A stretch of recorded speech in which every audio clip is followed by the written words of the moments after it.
Президент Садыр Жапаров жаңырған жылдағы алғачкы чет өлкөгө сапары Кытайга баруу менен башталды. Мамлекет башчынын 4 февралдан 7 февралга чейинки мамлекеттик сапарына барар алдында Кытайдын алдыңкы Синхуа маалымат агенттигине эксклюзивдүү маек курду. Анда Ажо Кыргыз-Кытай кызматташтыгынын негизги аспектилерине, эки тараптуу өз ара аракеттенүүнүн келечектүү багыттарына жана эки өлкөнүн ортосундагы стратегиялык өнөктөштүккө кеңири токтолгон. Кыргыз Республикасы, Кытай эл Республикасы менен түзүлгөн баары камтылган ар тараптуу стратегиялык өнөктөштүктү терең баалайт. Акыркы жылдары мамлекеттерибиз ишенимди бир кыйла чыңдоого жана ынак коңшулук, достук жана жемиштүү кызматташуунун бекем принциптерине негизделген өз ара пайдалуу мамилелерди курууга жетишти. Биздин эки өлкөнүн кызматташуусунун учурдагы алтын доору. Урматтуу кесиптешим Кытай эл Республикасынын төрагасы Си Цзиньпин мырзанын жеке көңүл буруусу, жылуу мамилеси жана ишеними аркылуу жетишилгенин кубануу менен белгилейм. Маалыматтарга ылайык башкы бажы башкармалыгынын статистикасында 2024 жылдын январынан ноябрына чейин Кытай менен Кыргызстандын ортосундагы сооданын көлөмү 19 миллиард 863 миллион АКШ долларына жеткен. Ошол эле учурда Кытай Кыргызстандан ири соода өнөктөшү жана өлкө үчүн ири импорт булагы статусун сактап келе жатканы белгиленген. Кыргыз-Кытай экономикалык кызматташуусун мындан ары өркүндөтүү үчүн айыл чарба, кайра иштетүү өнөр жайы, экология жана энергетика сыяктуу маанилүү тармактарда комплекстүү иштерди жүргүзүү башкы максаттардан, дейт Садыр Жапаров. Кытай Кыргызстан үчүн узак жылдардан бери башкы соода жана инвестициялык өнөктөштөрүнүн бири болуп келген жана болуп кала берет. Саясий диалогтун эң жогорку деңгээли бизге өлкөлөрүбүздүн ортосундагы экономикалык күн тартибин ийгиликтүү илгерилетүү үчүн өтө жакшы мүмкүнчүлүк берерин белгилей кетким келет.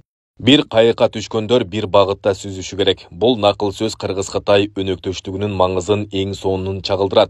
Өлкөлөрүбүздүн биргелешкен аракеттери рекорддук ийгиликке жеткирди.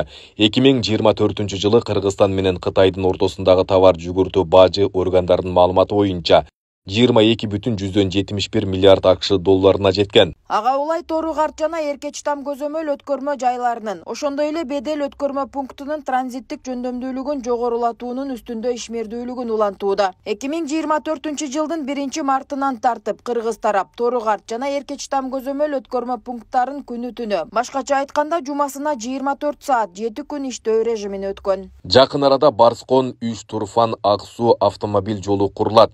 Кыргызстан Кер Суар Кашкарга көмүр экспорттоп жатат. Логистикага кеткен чыгымды азайтуу максатында Эркеч Там көзөмөл өткөрмө пунктуна жакын жерде көмүр ленталык конвейер жана көмүр кампалары курулууда. Биз кытайлык өнөктөштөрүбүз менен биргеликте Кыргызстандан экологиялык таза айыл чарба өндүмдөрүн Кытайга экспорттоону өркүндөтүү иштерин улантуудабыз. Учурда айрым айыл чарба өндүмдөрүн экспорттоо боюнча протоколдор тараптардын макулдашуусунда турат. Кытайлык досторубуз биздин өндүмдөргө рынок ачуу үчүн оңтойлуу шарттарды түзүп жатканын белгилеп кетүү кажет. Андан сырткары Кытай Кыргызстан Өзбекстан темир жолунун курулушу боюнча да суроо узатылган. Анда Ажо бул каттам жөн гана транспорттук коридор эмес. Ал Кытайдан Кыргызстанга, ошондой эле Борбор Азия жана жакынкы чыгыш өлкөлөрүнө, Туркияга, Европага жана андан тышкары өлкөлөргө жүктөрдү жеткирүүнү камсыздайт деп белгилеген. Бул аркылуу жүктөрдү түштүк жана түштүк чыгыш Азияга жеткирүүгө мүмкүндүк берет, деген өлкө башчы. Мен баса белгилеп айта кетсем, тышкы инвестицияларды тартпастан экономиканы тез өнүктүрүү мүмкүн эмес жана биз Кытайдын бай жана көп кырдуу тажрыйбасын колдонсок деген ниеттебиз.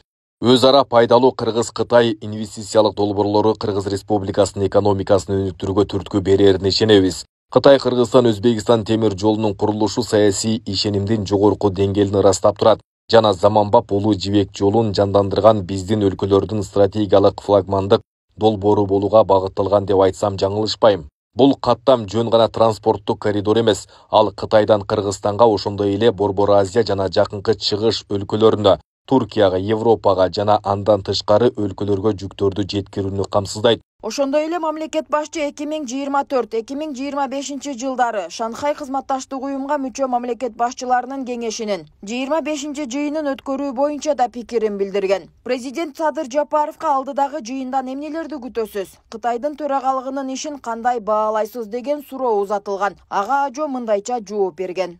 Кыргыз Республикасы Шанхай кызматташтык уюмунун негиздөөчү мамлекеттердин бири катары ШКУнун уставынын принциптерин жана жоболорун так сактайт жана ШКУнун уставдык документтеринде аныкталган бардык чөйрөлөрдө мүчө мамлекеттер менен өз ара аракеттенет. Биргелешкен күч аракеттерибиз менен өлкөлөрүбүздүн жана элдерибиздин кызыкчылыгындагы зор натыйжаларга жетебиз деп ишенем.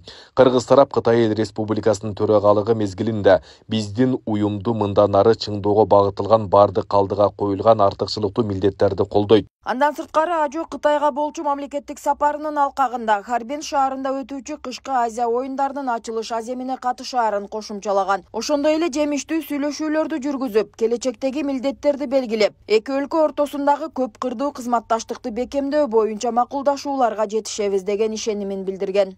Кытай Эл Республикасынын урматтуу төрагасы, менин кымбаттуу досум Си Цзиньпин мырзанын чакыруусу боюнча мен 2025 жылдын февраль айында Кытайга мамлекеттик сапар менен барам жана Харбин шаарында өтүүчү кышкы Азия оюндарынын ачылыш аземине катышам.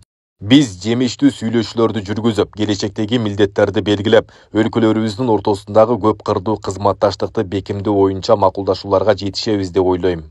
Сапарымдын жыйынтыгында Кыргыз Республикасы менен биздин улуу кошунабыз Кытай Эл Республикасынын ортосундагы баары камтылган ар тараптуу стратегиялык өнөктөштүктү өнүктүрүүгө жана тереңдетүүгө жаңы дем бере турган биргелешкен декларацияга жана бир катар эки тараптуу документтерге кол коебуз. Жогорку сапаттагы өсүш жана ачыктык саясаты чет элдик инвестицияларды тартууда.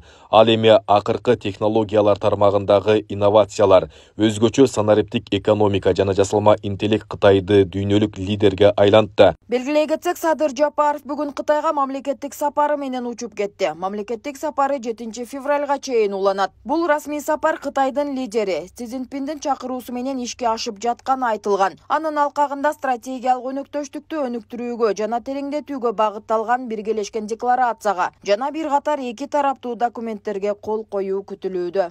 Нурзат Көчүмкулова, Майрамбек Абдибилал уулу, Регион.